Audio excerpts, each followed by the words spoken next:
আসসালামু আলাইকুম এভরিওয়ান।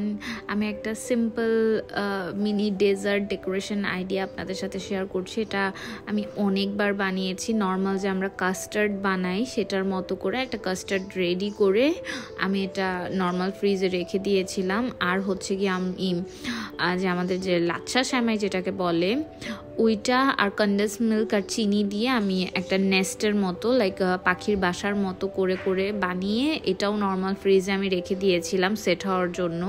দেন আমি কালারফুল মানে কাস্টার্ডগুলোর সাথে এক একটা কাস্টার্ডে এক একটা কালার মিক্স করে আমি সবগুলোতে অ্যাড করছি। ভাই এটা দেখতে যে কি সুন্দর লাগে।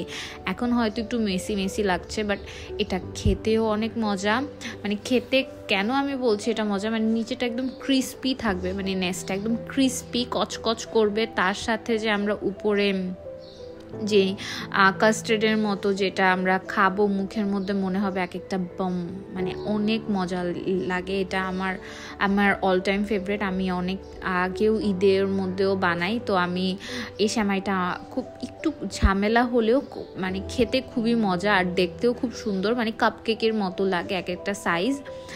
আর এটা হচ্ছে কি খুব অসাধারণ ছিল। আমি দেখেন এখানে পিঙ্ক কালারটা দিয়ে অলরেডি হাফ কোট করে ফেলেছি, বাকিগুলো আমি অন্য একটা কালার ইউজ করব ভাবছি, গ্রিন। আর ফার্স্টে আমি না পাইপিং ব্যাগের মতো মানে গুঁড়া দুধের এটা আমি ভাবছি একটু পাইপিং ব্যাগের মতো বানিয়ে, এটা আমি ফার্স্ট টাইম ট্রাই করছি, মানে পাইপিং ব্যাগের মতন করে আমি ইউটিউবেই দেখেছিলাম যে একটা মেয়ে করে, বাট আমার পাইপিং ব্যাগের মতো সিস্টেমটা কেন জানি হচ্ছে না, মানে আমি করে রেডি করতে পারছি না, বা করলেও ওইটা হচ্ছে গিয়ে খুব তাড়াতাড়ি লিকুইডিটি হয়ে যাচ্ছিল, যে জন্য ওইটা হচ্ছিল না। তাও আমি চেষ্টা করি, ফার্স্টে ভাবি যে নাম লিখবো, পরে ভাবি যে না নাম হচ্ছে না, তারপর ভাবলাম যে ডিজাইন মানে শাওয়ার লিখতে চেয়েছিলাম, মানে ব্রাইডাল শাওয়ারের এস লিখলাম, এসটাও ঠিক মতো হলো না, ওটা জেডের মতো লাগছে।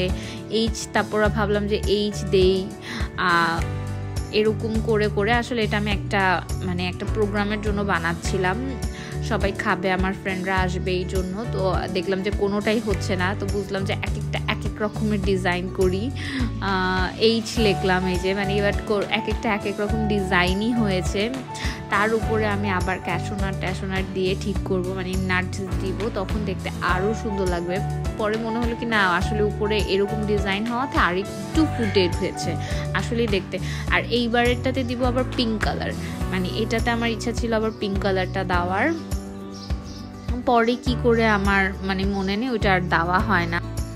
তারপর হচ্ছে কি আমি উপরে একটু নাটস আর হচ্ছে জিনিসপত্র মানে পেস্তা, বাদাম, কিছুটা আবার চেরি যেটাকে বলে বাংলা চেরি আমাদের, ওইটাও আমি দিয়েছি। চেরিগুলোও আমি চপ করে নিচ্ছি, মানে আমার কাছে দেখে খুব ভালোই লেগেছে। আমার কাছে চেরি না খুব কম ছিল, তো যা ছিল তা দিয়ে আসলে ডেকোরেট মানে দেখেন কি সুন্দর লাগছে। তারপর আমি ভাবলাম কি যেটাতে সার্ভ করব একবারে ওইটাতেই রাখি।